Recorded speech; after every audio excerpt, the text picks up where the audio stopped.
Merci Isolina. C'est un plaisir d'être ici aujourd'hui.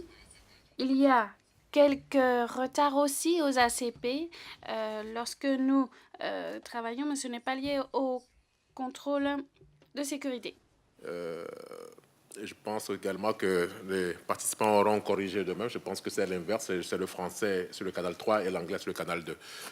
Mais bon, je pense que, comme on dit, les survivants auront eux-mêmes corrigé. Je disais donc que c'était un plaisir d'être encore une fois à ce briefing avec la Commission européenne et le CTA. Et noter, j'en parlais avec mon voisin ici, que déjà, nous ne sommes pas en bonne posture pour remplir l'ODD 5 sur l'égalité entre les gens, parce que je pense qu'à la table ici, à part Isolina, nous sommes tous, des mâles dominants.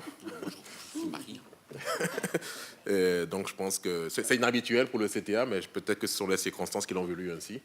Mais généralement, nous essayons de faire l'effort au moins d'être représentatifs de l'équilibre des gens lorsque nous organisons ce genre de réunion. L'atteinte des objectifs, et peut-être avant de commencer également, saluer la présence des États membres ACP. Je note la présence y compris au niveau ambassadeur. Excellence, merci d'avoir fait le déplacement.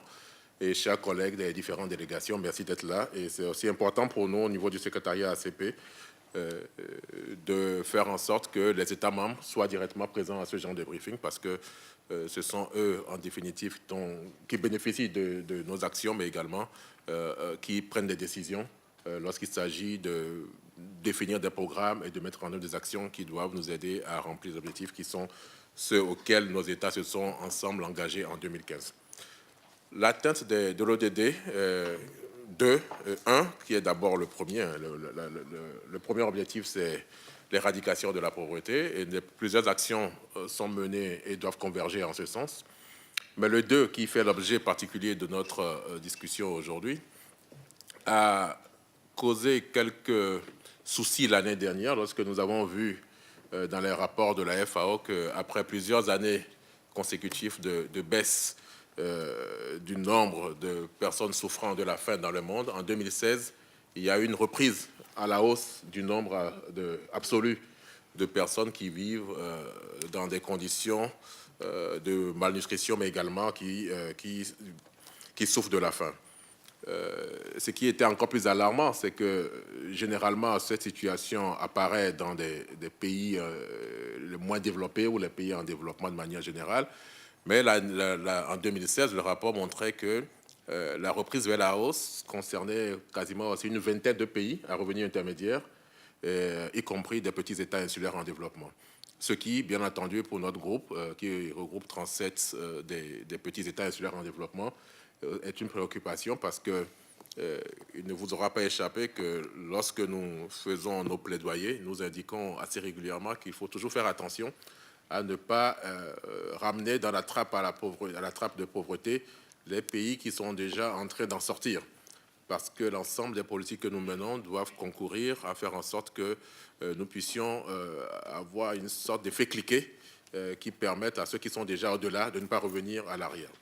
Donc les discussions que nous avons aujourd'hui, nous espérons, je vois également que nos collègues de la FAO sont là, peut-être qu'ils nous donneront une bonne nouvelle et qui nous indiqueront que peut-être maintenant les choses sont reparties dans le bon sens et que nous sommes à nouveau dans une tendance baissière en termes de réduction de nombre de la population qui souffre de la faim.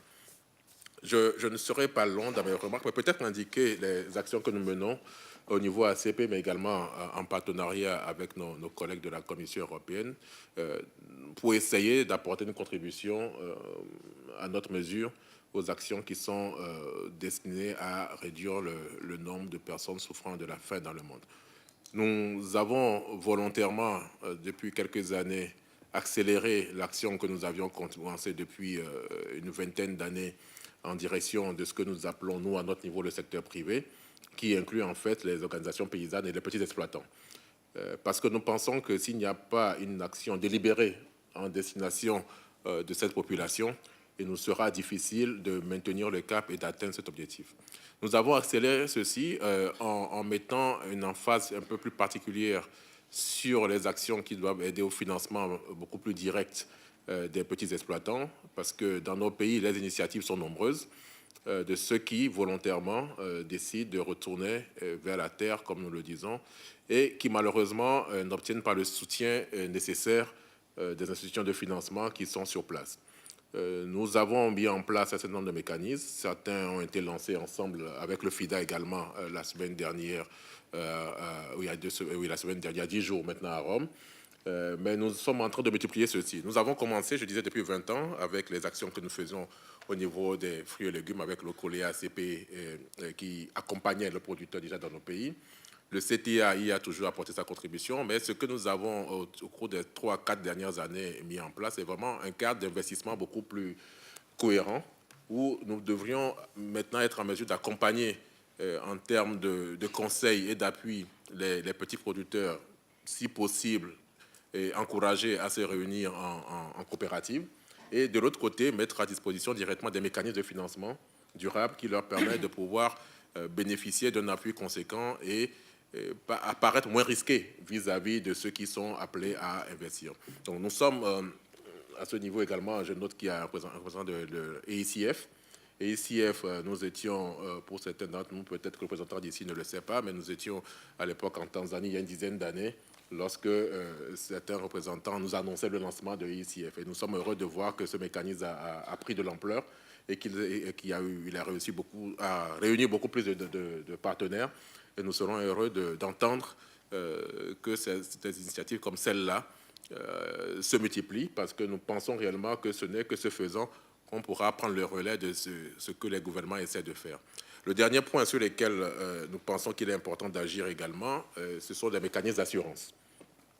Parce que les gouvernements font de leur mieux, mais si nous devons réellement aller dans une logique de dérisquer l'intervention financière dans le secteur agricole, là où les institutions financières ne sont pas prêtes à s'engager, là où les États n'ont pas les moyens d'intervenir une fois que les catastrophes sont apparues, parce que nous lions bien entendu ceci également à tout ce qui advient au niveau du changement climatique, il faut que des mécanismes d'assurance en cas de sécheresse ou d'inondation ou ce qui arrive dans nos petites îles, des dévastations dues à des ouragans ou tout ceci puisse faire l'objet d'un mécanisme d'assurance. Nous avons des mécanismes innovants, des assurances indicielles, mais la recherche doit peut-être s'approfondir là-dessus pour essayer de trouver les moyens les plus appropriés pour que ceci soit un ensemble cohérent.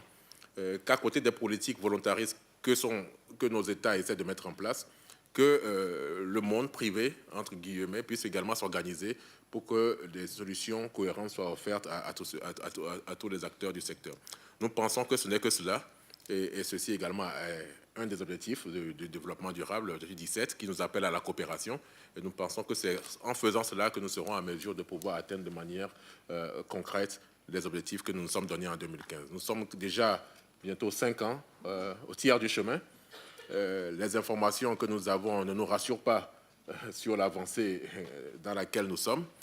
Peut-être que lorsque nous aurons également investi beaucoup plus dans les mécanismes de statistiques et de données, nous serons en mesure de pouvoir collecter plus d'informations et également être en mesure de pouvoir faire un rapport conséquent et fidèle. Les données ne sont toujours pas au niveau où elles doivent être en termes de collecte et de gestion. Lorsque le travail se fera, nous espérons qu'ensemble, nous pourrons aider à contribuer à l'atteinte de ces objectifs. Mais nous n'y sommes pas encore, donc nous appelons tous à retrousser les manches et à accélérer les efforts pour que nous puissions être en mesure de faire un rapport positif et fidèle lorsque nous serons à mi-parcours dans 2-3 ans et surtout lorsque nous serons en fin de parcours dans une dizaine d'années. Merci. J'avais promis d'être court, mais j'ai été un peu plus long que ce que je pensais.